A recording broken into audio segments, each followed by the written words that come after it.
মসজিদ থেকে নামাজ শেষে বের হতেই নারায়ণগঞ্জের ফতুল্লায় সুরুজ মিয়া নামে এক আওয়ামী লীগ নেতাকে কুপিয়ে হত্যা করেছে সন্ত্রাসীরা।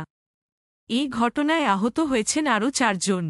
নিহত সুরুজ মিয়া ফতুল্লার কাশীপুর ইউনিয়ন আওয়ামী লীগের অর্থ সম্পাদক।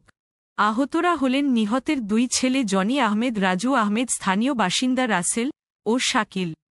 নিহতের স্বজন ভাগ্নে নূর হোসেন বলেন, সুরুজ মিয়ার সঙ্গে অটোরিকশা ও ইটবালুর ব্যবসা নিয়ে সালাউদ্দিন শালু ও আলাউদ্দিন হীরার সঙ্গে বিরোধ ছিল। শালু ও হীরা সম্প্রতি স্থানীয় একটি নির্মাণাধীন ভবনের মালিককে তাদের কাছ থেকে ইট বালু সিমেন্ট নেওয়ার কথা জানায়। সে সময় ভবন মালিক সুরুজ মিয়াকে বিষয়টি জানালে তিনি তাদের দুজনকে শাসন করেন। একই সঙ্গে ভবনে সুরুজ মিয়া ইট বালু সিমেন্ট সরবরাহ করছেন বলে জানিয়ে দেন। এই ঘটনায় ক্ষিপ্ত হয়ে বৃহস্পতিবার জোহরের নামাজ শেষে মসজিদ থেকে বের হলে সুরুজ মিয়ার ওপর আক্রমণ করে শালু ও হীরার লোকজন। ধারালো অস্ত্র দিয়ে কুপিয়ে আহত করা হয় তাকে। খবর পেয়ে সুরুজ মিয়ার 2 ছেলে ও স্থানীয়রা এগিয়ে এলে তাদেরও আহত করা হয়।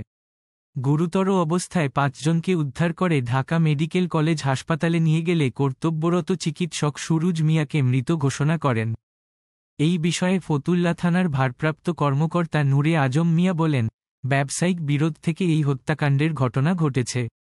এখন পর্যন্ত কোনো অভিযুক্তকে আটক করা সম্ভব হয়নি, তবে অপরাধীদের ধরতে আমাদের অভিযান চলছে।